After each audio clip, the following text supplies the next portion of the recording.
Sapo, kali ini kita akan belajar bahasa Bugis yang berkaitan dengan sawah. Sawah, bahasa Bugisnya galung. Pematang sawah, bahasa Bugisnya pitau galung. Petani sawah, bahasa Bugisnya pak galung. Padi, bahasa Bugisnya ase. Mencangkul, bahasa Bugisnya mak bingkung.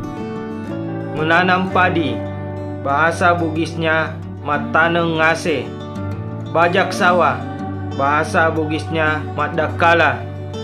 Menabur benih, bahasa Bugisnya mampok bine.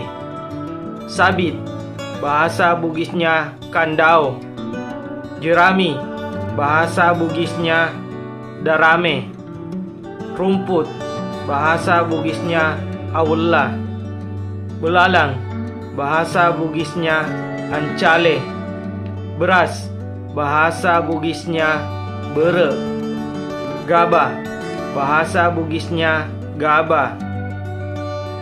Air, bahasa Bugisnya wae.